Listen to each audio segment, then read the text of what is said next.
감사합니다. 우리가 다시 우리 출애굽기로 돌아왔습니다. 모세 이야기로 다시 돌아왔는데요. 우리 지난번에 모세가 하나님의 부르심을 받았습니다. 하나님께서 모세를 주의를 끌기 위해서 이 가시나무에 불을 붙이셨습니다. 그런데 나무는 타지 않고 불만 붙어 있는 것을 희한하게 여겨서 모세가 그 앞으로 다가갔죠. 그리고 하나님의 음성을 듣게 되었습니다. 내 신을 벗으라. 이곳은 거룩한 곳이다. 라고 하나님이 말씀하셨고, 이제 그 이후에 하나님께서 모세에게 사명을 주십니다. 이것은 굉장히 중요합니다. 하나님이 우리를 부르실 때 하나님의 부르심에는 사명이 있다라는 것입니다. 우리를 그냥 부르시지 않는다는 것이죠. 여러분과 저를 하나님의 백성으로 부르셨다면 하나님 분명히 하나님 나라를 위해서 여러분과 제가 무엇인가를 해야 한다라는 사실을 우리는 깨달아야 됩니다. 그렇죠? 하나님은 우리를 부르실 때 그 부르심 안에 놀라운 사명을 담아두셨기 때문에 그렇습니다. 모세도 그랬습니다. 모세에게 주신 사명은 정말 대단한 것이었습니다. 이제 이 그들의 조상이었던 야곱과 그 12아들들이 애굽으로 내려가서 이제 오랫동안 살았는데 이제 상황이 많이 바뀌어서 애굽의 종살이를 하는 그런 어려운 형편이 되어졌는데요. 그들을 이제 다 이끌고 애굽을 탈출하여서 하나님이 약속하신 약속의 땅으로 가게 하신 것, 이게 모세에게 주신 사명입니다. 이 백성 전체를 이끌어 나가는 엄청난 사명이죠. 아주 무거운 사명입니다. 문제는요, 이 사명이 하필 이때 주어졌다라는 것이죠. 그죠? 사실 모세는 40년 전에 나이가 40살일 때, 지금은 80이고요. 40살일 때 그는 열정이 있었습니다. 자기의 민족을 위하는 뜨거움이 있었습니다. 그래서 자기의 나라 히브리 사람을 위해서는, 자기 민족을 위해서는 다른 사람을 죽이기까지 하는, 살인을 할 수 있을 정도의 아주 뜨거운 열정이 있었던 사람입니다. 그렇죠? 그런데 하나님은 그때 모세를 부르지 않으셨습니다. 이제 살인자가 되어져서 광야로 도망 나와서 이제 그 도망자의 삶을 40년이나 살았습니다. 그리고 이제 40년 동안 그 힘이 다 빠지고 나이가 80이 됐는데 이제서야 하나님이 그를 부르시고 그에게 사명을 주셨다라는 것이죠. 그렇죠?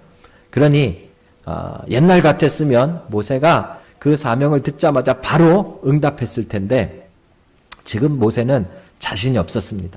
지금 모세의 상황에서는 나라를 이끈다는 것, 그 수많은 백성을 이끌어서 탈출한다는 것 자체는 그 자신에게 감당 못할 사명이었습니다. 그래서 하나님께 이 일을 자기가 못하겠다라고 거절하는 그런 장면이 이제 4장에 등장하고 있는 것입니다. 재밌게도 제가 오늘 아침에 식사를 하면서 저희 어머니에게 이런 질문을 했습니다. 하필이면 저희 어머니도 모세와 같은 나이입니다. 그 당시 모세가 80세였는데 저희 어머니도 이제 만으로 올해가 80세입니다.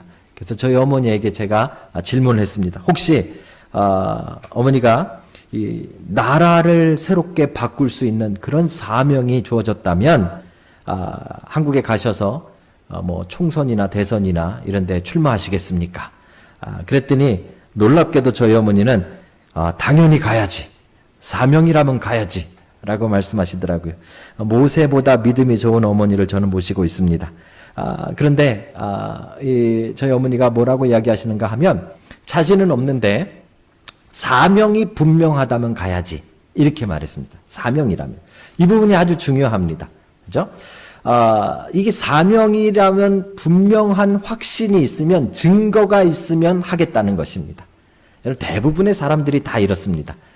사실 하나님께서 무슨 일을 맡기시면 그 사명을 쉽게 순종하는 사람은 그렇게 많지 않습니다. 하지만 정말 이것이 확실하다면, 하나님 뭔가 표징을 보여주신다면, 뭔가 확실한 사인을 보여주신다면 그러면 하겠습니다 라고 대답을 하겠죠. 그래서 오늘도 하지 못하겠다라고 거부하는 모세를 향해서 하나님께서 그 표징을 보여주십니다. 두 가지의 표징을 보여주시면서 그것을 붙들고 나아가서 그 사명을 감당하라라고 말씀하시는 것이죠. 그래서 오늘의 제목이 사명자에게 주시는 두 가지 표징입니다. 사랑하는 성도 여러분, 오늘 하나님은 여러분과 저를 부르십니다. 여러분과 저를 부르실 뿐만 아니라 우리에게 사명을 맡기십니다. 사명을 맡기실 뿐만 아니라 그것이 분명히 하나님께서 약속하신 사명임을 알게 하시고 증거하시기 위해서 두 가지 표징을 주십니다. 이 표징을 본다면 우리가 사명자임을 깨달아야 하는 것이죠. 사랑하는 성도 여러분, 오늘 여러분을 향한 이 하나님의 사명자의 두 가지 표징, 온전하게 여러분 마음에 새기시고 확인하시고 돌아가시는 그런 은혜가 있으시기를 주의 이름으로 축복합니다. 자, 그 표징이 무엇인가를 우리가 한번 살펴봤으면 좋겠습니다. 첫 번째 표징은 무엇이었을까요? 하나님은 모세에게 이제 그 사명을 맡기시며 가서 히브리 백성들을 애굽에서 탈출시키라라고 이야기했더니 모세의 핑계가 이것입니다. 제가 가서 사람들에게 하나님이 나에게 사명을 줬다, 하나님이 나를 보내셨다라고 말한다면 아무도 안 믿을 겁니다. 이렇게 핑계를 댑니다. 그래서 전 못 가겠습니다 라고 말하는 것이죠. 그렇죠? 여기는 일리가 있습니다. 왜냐하면 모세는 지금 살인자가 되어서 도망 나왔기 때문에 누가 살인자의 말을 믿겠습니까? 그죠? 누가 살인한 사람의 말을 믿고 그를 따라서 목숨을 걸고 애굽을 탈출할 계획을 짜겠습니까? 그러니까 아마 당연히 진짜로 사람들이 모세의 어떤 확증한 표징이 없으면, 확실한 표징이 없으면 모세를 따르지 않을 것은 분명했습니다. 모세는 그 사실을 알고 있었고 하나님에게 그것을 핑계대며 가지 못하겠다라고 말을 하고 있는 것이죠. 그때 하나님이 이제 첫 번째 표징을 말씀해 주시고 가르쳐 주십니다. 먼저 모세에게 이야기하십니다. 내 손에 있는 것이 무엇이냐? 모세는 그 당시에 양을 치고 있었기 때문에 손에 지팡이를 짚고 있었습니다. 그 지팡이를 이제 하나님께서 땅에 던지라라고 말씀하십니다. 모세는 자기가 손에 쥐고 있던 그 지팡이를 하나님의 말씀대로 땅에 던졌습니다. 그랬더니 놀라운 일이 일어났습니다. 땅에 떨어진 그 막대기가, 그 지팡이가 뱀이 되어져 버린 것입니다. 모세는 깜짝 놀라서 뒤로 이렇게 물러나게 되어집니다. 모세가 깜짝 놀랐다는 말은 그 뱀이 가짜가 아니라 진짜의 모습이었다는 것이죠. 그렇죠? 그래서 그는 깜짝 놀라 뒤로 물러서게 되어집니다. 이게 하나님이 모세에게 보여주고 계신 첫 번째 표징입니다. 가서 혹시 네가 하나님이 보낸 사람임을 사람들이 믿지 않는다면 이 막대기를 집어던지고 그 막대기가 뱀이 되는 이 표징을 보여라 라고 하나님이 말씀하고 계신 것이죠. 그렇죠? 근데 여러분 잘 생각해 보십시오. 그 당시에 지팡이를 땅에 던져서 뱀을 만드는 이 마술 같은 이 일은 웬만한 마술사들은 다 하는 것이었습니다. 기본, 마술에 입문하려면 기본으로 했던 일이 지팡이를 뱀으로 바꾸는 일이었습니다. 실제로 모세가 애굽 왕을 찾아갔을 때 애굽의 술사들도 다 모세처럼 지팡이를 던져 뱀을 만드는 일을 했다는 것이죠. 뭐 지금으로 따지자면 마술사들이 제일 많이 하는 거 있지 않습니까? 박스에다가 여자분 한 분 넣어놓고 이렇게 칼로 사방에서 찌르는 거, 이런 정도일 것입니다. 어떤 마술사든지 다 할 수 있는 것. 이게 무슨 하나님이 보낸 표징이 되겠습니까? 이게 무슨 하나님의 사명자라는 표징이 되겠습니까? 그렇죠? 아무리 생각해도 조금 이것만 가지고는 좀 이상합니다. 그런데 하나님의 명령이 계속 이어집니다. 하나님께서는 모세에게 이제 말씀하십니다. 그 뱀의 꼬리를 잡으라. 내 손을 내밀어 그 꼬리를 잡으라. 이렇게 말씀하셨습니다. 그러자 모세가 손을 내밀어 뱀의 꼬리를 잡았습니다. 그리고 놀라운 일이 일어났습니다. 뱀의 꼬리를 잡자 그 무서운 뱀이 다시 원래대로 지팡이가 되어져 버렸습니다. 이것이 첫 번째 표징입니다. 그럼 이게 무슨 첫 번째 표징입니까? 앞부분에 이 마술 같은 일, 여기에 치중할 것이 아니라 이 두 번째 하나님이 내 손을 내밀어 그 꼬리를 잡아라 라는 이 말씀과 그것을 믿음으로 순종한 모세의 모습을 우리는 봐야 됩니다. 성경을 보시면 하나님께서 명령하신 것과 모세가 직접 손을 뻗어 그 뱀의 꼬리를 잡는 이 장면은 한 문장으로 그냥 이어져 있습니다. 한 단락으로 되어져 있습니다. 이게 무슨 의미인가 하면 머뭇거리지 않았다는 말입니다. 모세는 그 일에 있어서 뭐 생각을 하거나 조금 시간을 끌거나 그러지 않았습니다. 바로 손을 뻗어서 그 뱀의 꼬리를 붙잡았던 것이죠. 그런데 이것은 정말 대단한 일입니다. 그렇죠? 뱀의 꼬리를 잡는다는 것은 정말 위험한 일입니다. 언젠가도 제가 이 부분을 우리 성도들과 나누면서 제 이야기를 했는데 저도 나름대로 뱀 좀 잡아본 남자입니다. 어릴 때 저희 동네 뱀이 많아가지고 뱀을 좀 많이 잡았습니다. 그래서 아이들끼리 마치 그게 훈장 같았습니다. 그래서 뱀을 잡아서 이 죽은 뱀을 목에 메고 다니는 것이 아이들 사이에서는 뭔가 용기 있는 좀 이렇게 잘 나가는 이게 뭐 잘 나가는 건 아니지만요, 이렇게 뭔가 용감해 보이는 그런 훈장 같은 그런 의미가 있었기 때문에 뱀을 잘 잡았습니다. 자, 뱀 잡는 걸 좋아했습니다. 근데 뱀을 잡으려면 다 아시겠지만 막대기의 끝에 Y자 모양이어야 됩니다. 그리고 그 막대기 끝에 Y자 모양으로 뱀의 목 바로 머리 밑부분을 눌러야 됩니다. 그렇죠? 뱀은 절대로 꼬리를 잡지 않습니다. 영화를 보니까 가끔 코브라나 뭐 좀 특별한 뱀들을 잡을 때 사람들이 꼬리를 잡는 사람들이 있더라고요. 완전 전문가입니다. 그런 사람들은 진짜 전문가들이고요. 여러분 어설프게 뱀의 꼬리를 잡으면 당장에 물립니다. 가장 위험한 일이죠.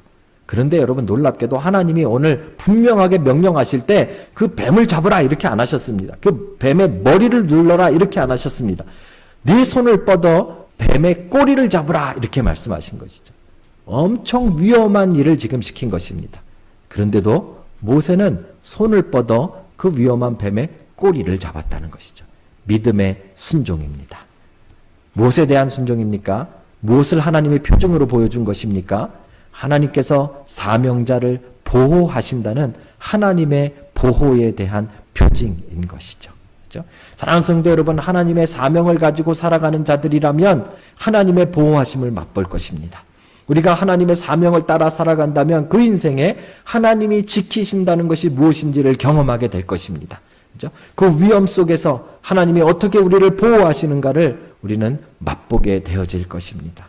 여러분 특별히 지금 코로나로 인해서 또 여러 가지 문제들로 인해서 우리가 살고 있는 세상은 얼마나 위험한 세상인지 모릅니다. 저는 세상이 이렇게 위험한 줄 몰랐습니다. 여러분 지금 미국 같은 경우에는요, 하루에 죽는 사람들이 하루에 2,500명 정도가 사망합니다. 이게 정말 끔찍한 일 아닙니까? 오늘 아침 뉴스를 보니까요, 시신을 둘 데가 없어서 병원에서 막 시신을 포개서 막 방 안에다 이렇게 쌓아놓은 모습을 보여주더라고요. 자, 여러분과 제가 살고 있는 시대는 지금 세상은 정말 위험한 세상이 되어져 버렸습니다. 그렇죠? 우리가 알고 있는, 우리가 이제 돕고자 하는 바누아투는 다행히 코로나 바이러스 확진자가 한 명도 없는 유일한 몇몇 나라 중에 하나였습니다. 그런데 코로나 바이러스 없다고 안전한가요? 이번에 태풍이 불어서 모든 집들이 무너지고, 모든 그 가축과 모든 삶의 터전들이 다 무너져 버렸습니다. 그렇죠? 여러분, 우리의 이 세상은 안전하지 않습니다. 얼마나 위험한지 모릅니다. 이 안전하지 않고 위험한 세상을 살아가기 위해서 우리에게 필요한 것은 하나님의 보호하심입니다.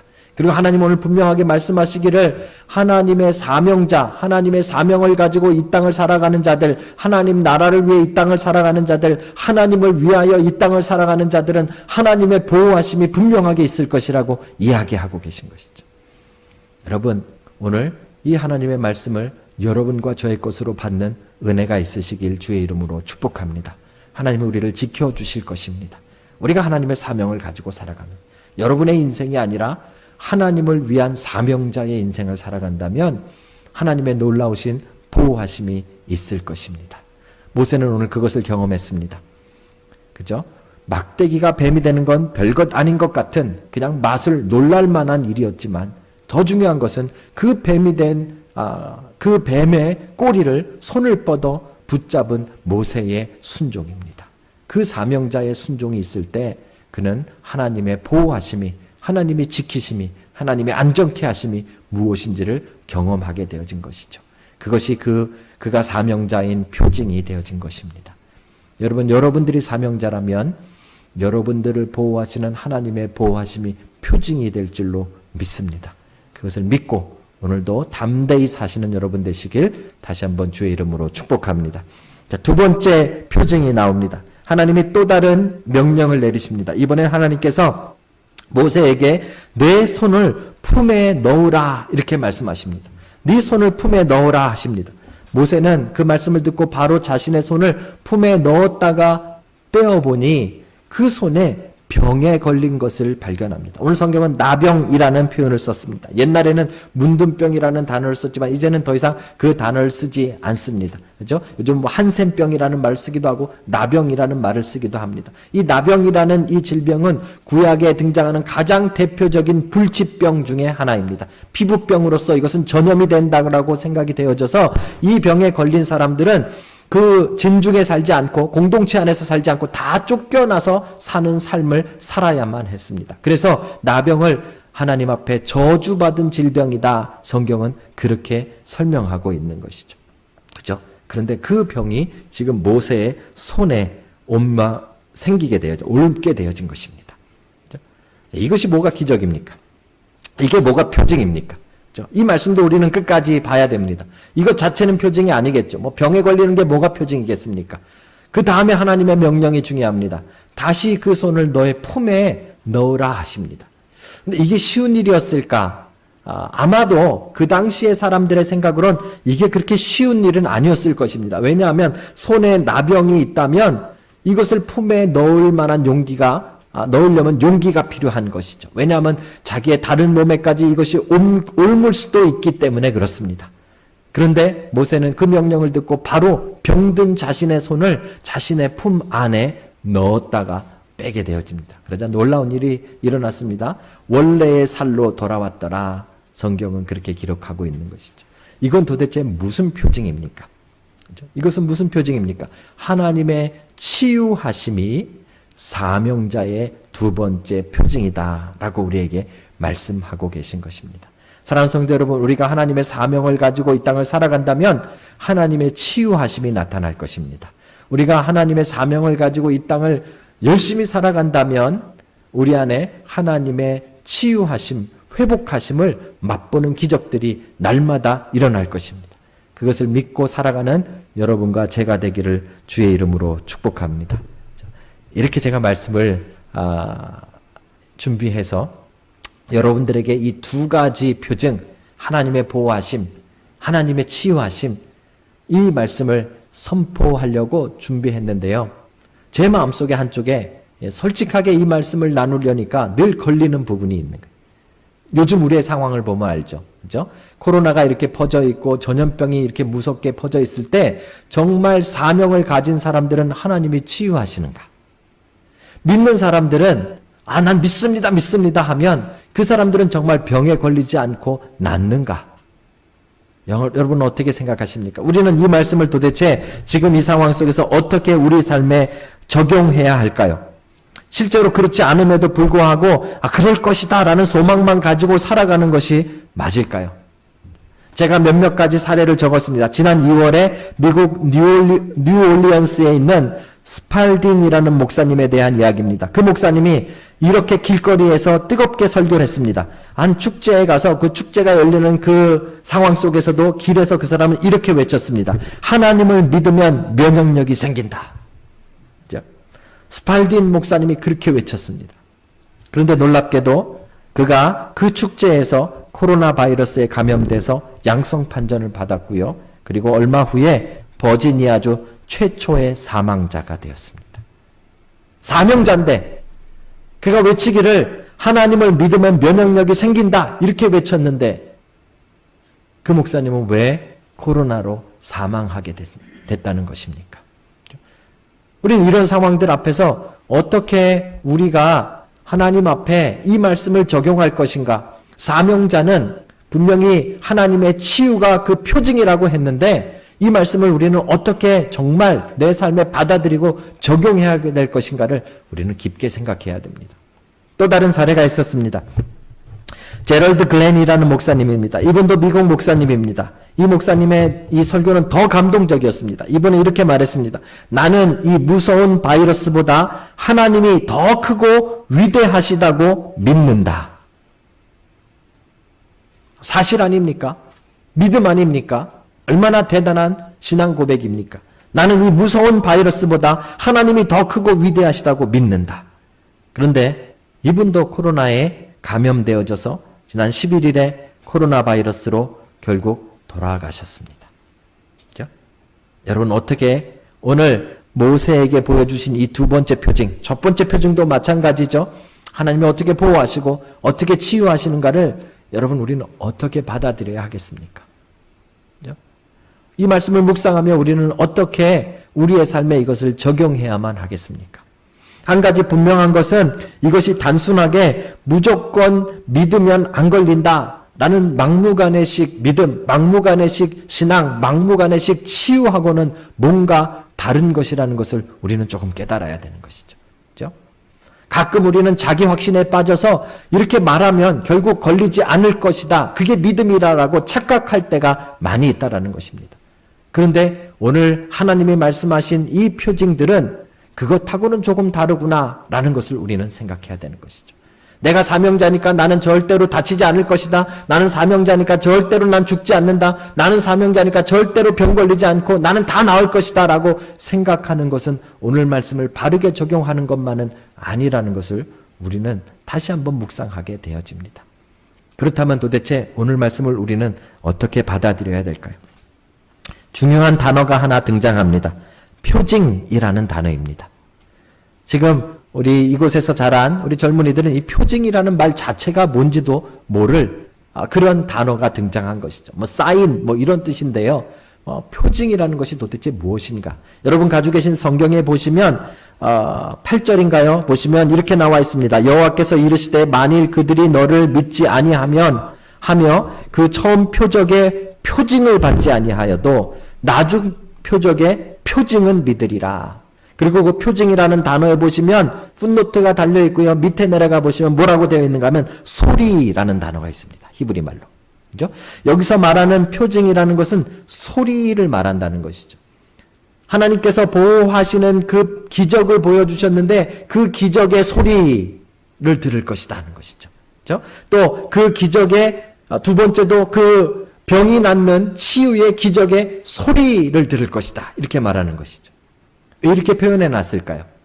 이 표징들은 단순히 모세가 병 걸리지 않는다 그런 이야기를 하는 것이 아니기 때문에 그렇습니다. 이 표징들은 단순히 모세가 보호받을 것이다 여기서 끝나지 않기 때문에 그렇습니다. 이것은 소리입니다. 다른 이들을 향한 메시지입니다. 다른 이들이 깨닫게 하는 하나님의 소리와 사인과 같은 것입니다. 무엇입니까? 단순히 모세뿐만 아니라 하나님의 백성들을 하나님이 치유하시겠다라는 하나님의 소리입니다. 그렇죠? 모세의 기적을 통해서 모세의 사명을 통해서 다른 이들을 치유하고 다른 이들을 보호하시겠다는 하나님의 음성과 사인인 것이죠.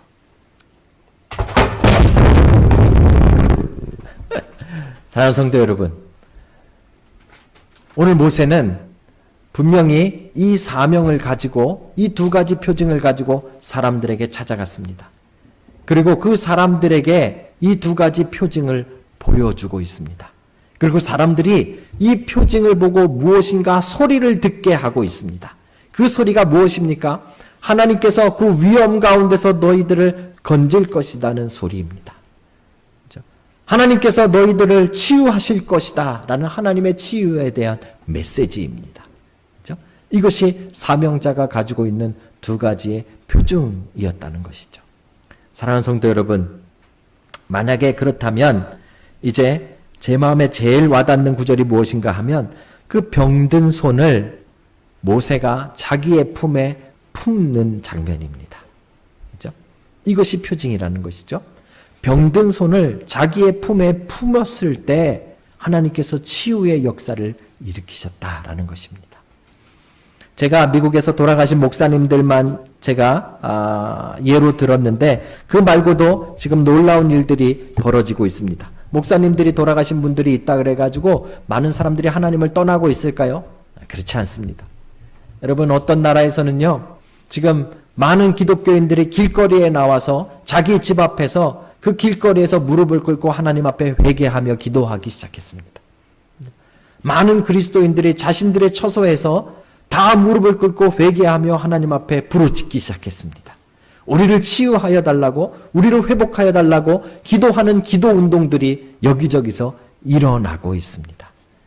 여러분, 우리가 사명을 받은 교회라면, 사명을 가진 성도라면, 사명을 가지고 살아가는 하나님의 백성들이라면 우리를 통해서 이 치유의 메시지가 세상 가운데 보여지고 증거되어져야 하는 것입니다.